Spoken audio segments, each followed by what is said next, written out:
Good morning, YouTube. This is Mr. Gibson Guy, and welcome to my channel. Thank you for dropping by. This morning I'm doing a tabletop review on the Nikon FA.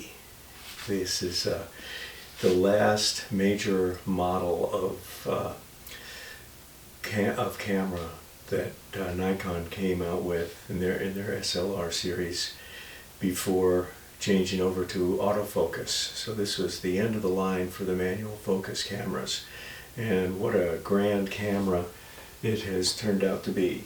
It is it was kind of like a kitchen sink. Every bit of new tech they could put into the camera before changing over to the autofocus models. So I'm going to refer to Moose Peterson's book here, Nikon System Handbook, for his coverage on the FA. So I won't have to miss any of the details because there's a lot to it. It's a very, very cool camera and very important in the line here. And Moose goes, the year 1983 saw the introduction of the FA. Though cosmetically different from the FE2, the FA shares many of the same features.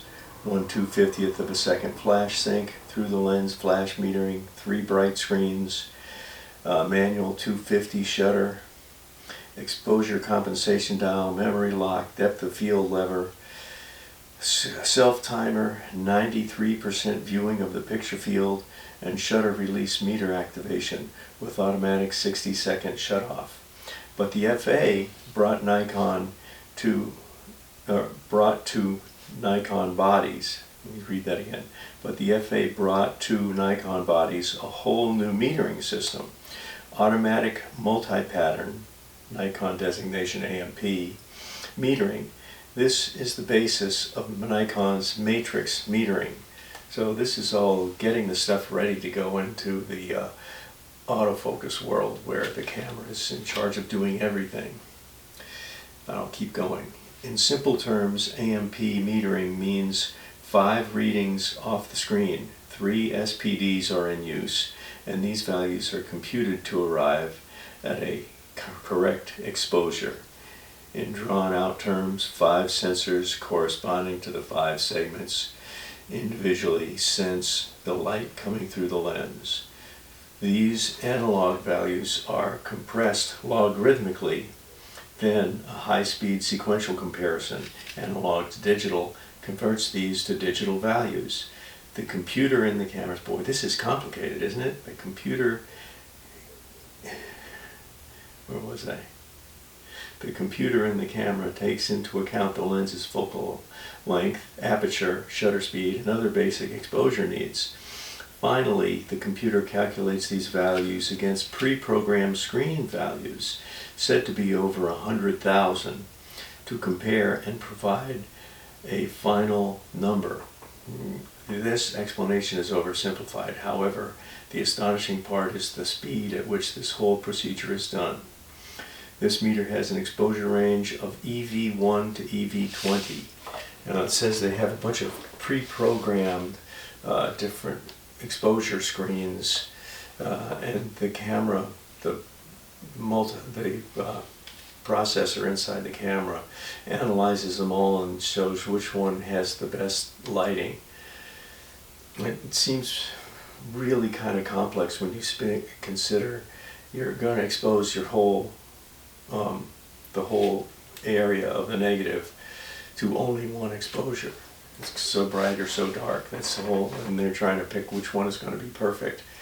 But that's one of the things they had get into this matrix stuff where they have a little bit here, a little bit there, and to me the world was starting to get a little bit too complicated there for photography.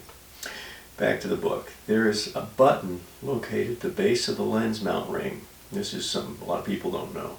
When turned and depressed, it switches the metering system from AMP to 60% center weighted. At the bottom, where is this? It says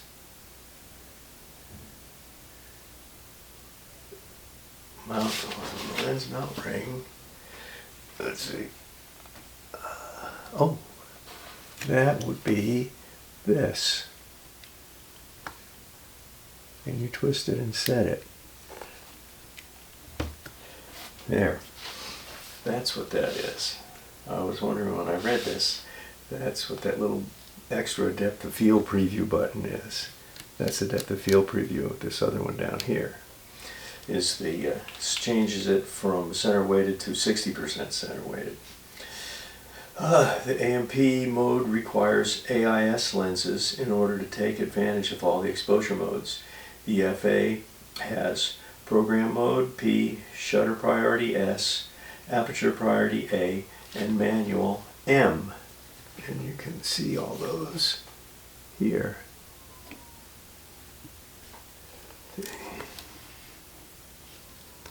I can get some light on it, but that's where it says it right up here.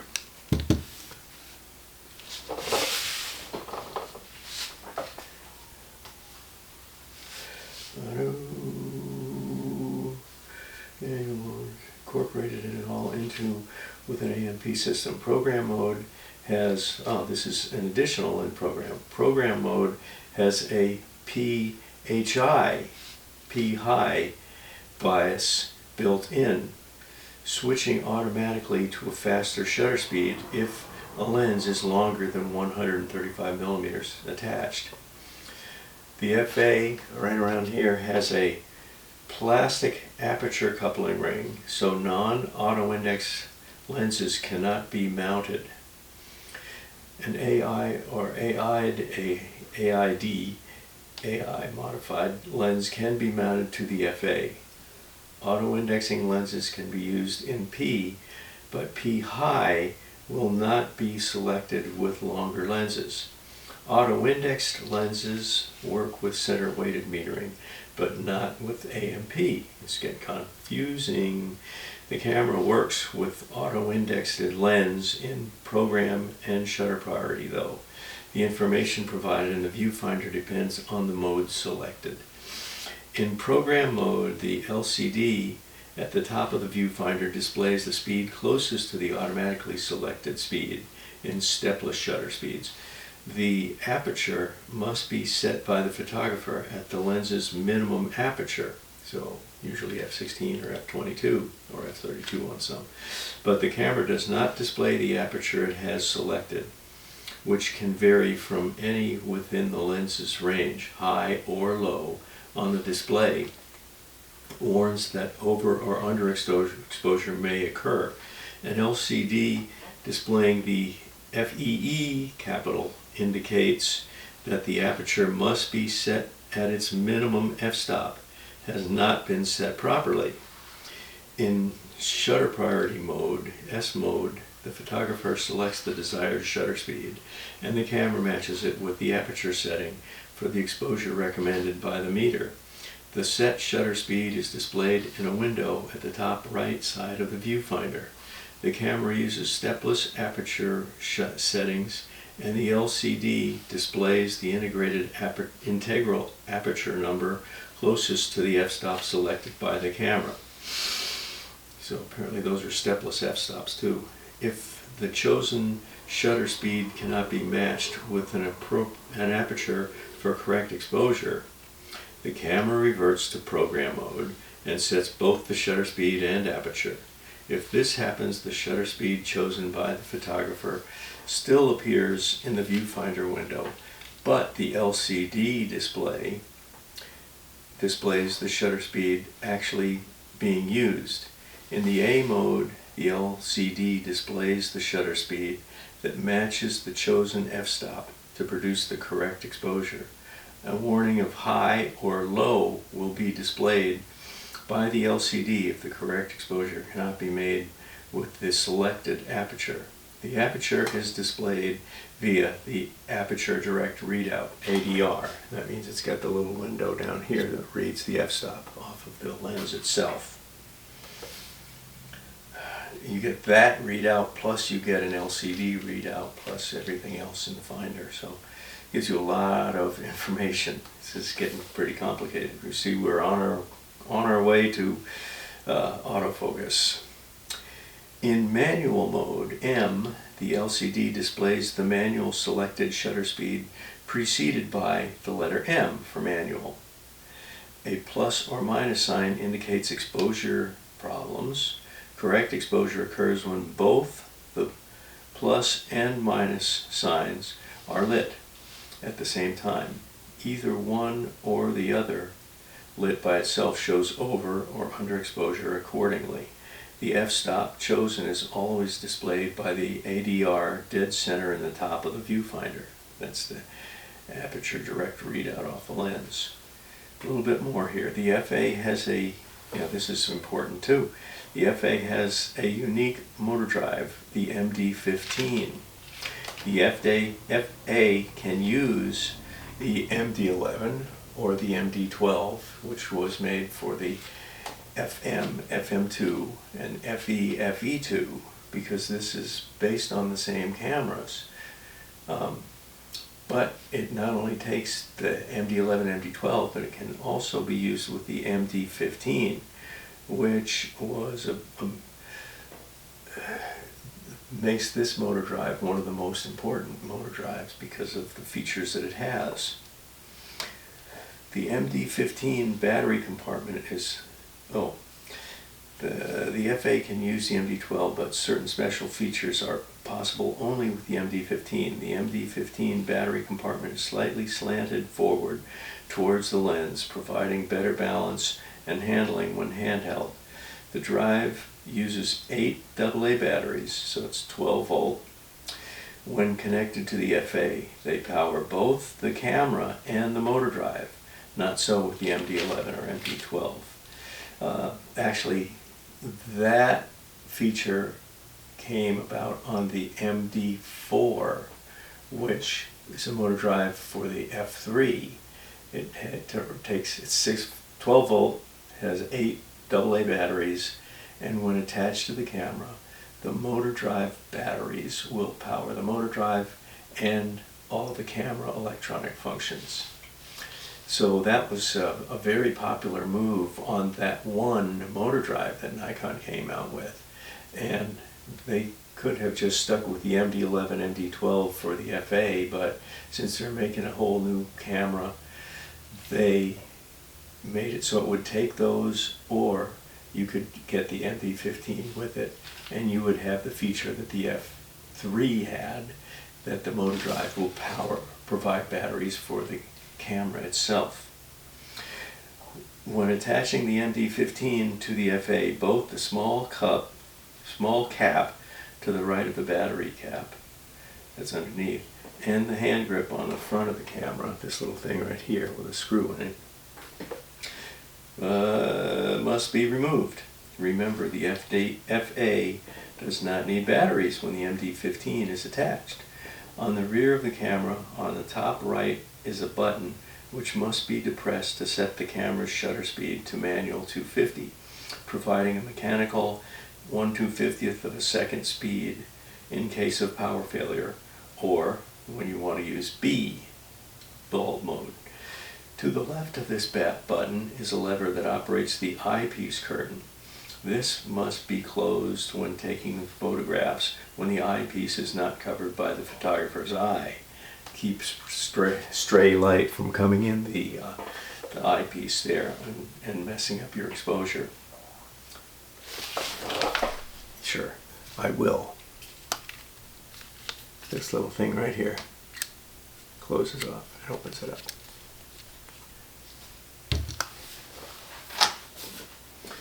On the rear of the camera, oh no, I read that part. This must be closed when taking photographs when the eyepiece is not covered by the photographer's eye. If the eyepiece is not covered, the exposure can be miscued. The meter cells are housed here, and the extra light coming in can change the meter reading by as much as 3 stops. And that is the end of Moose Peterson's write-up. I wanted to read it from the book because it's, as you heard, it was very complex. I didn't want to try to do that from memory or from notes. It was better to just go with what Moose wrote down for the whole thing. But this is kind of an unusual camera. It ran for a short time and then got dropped out of the picture. And I always thought of it as kind of an update really to the F3. The F3 came out in 1980, so it was designed in 1979, and it was a real landmark camera at the time, featuring a motor drive that powered the camera batteries, and the through the lens off the film plane flash exposure control that had up until 1980 he had only seen on the Olympus OM2, and then in 1980 it came out on the F3. It came out on the Pentax LX, another professional level camera. It came out on the Yashica Contax 137 and 139 cameras. They had the same thing like that. And then Nikon, after that, came out with it on the FE2 when they did that. But it was popular, so they put it on the FG and they put it on the FA. And they didn't put it on the FG20. So it appeared quite a bit. So you can see all the different, the 1, 2, 3, 4 different contact points that go on that one. If you go on there. Whoa. I'll take the thing out of there. Let it go on.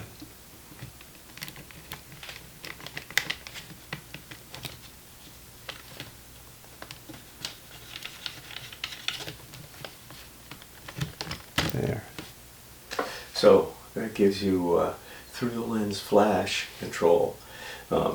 And the problem with the F3 is by the mid-1980s it was getting kind of blasé and they needed something else. So I think they kind of combined the FE2 with the F3 to come out with a new professional level camera. Although they, it was not the same price as the F3 was, so it was a little bit more accessible. But this gave people a near pro camera in the Nikon range. So I thought it's one of their best cameras, certainly one of the most complicated ones, and certainly not one of the most simple ones. But really all this stuff works together to give you a camera that will give you all kinds of stuff that you couldn't get otherwise, and led us towards the upcoming autofocus age that we were about to enter. All right, well, thank you for watching. I hope you found this informative, and take a look at the Nikon FA. They're kind of rare, but a really interesting camera. Did a lot of things. Leave me a comment below, a like and subscribe would be nice, and thank you for visiting, and I will see you on the next one. Mr. Gibson Guy out.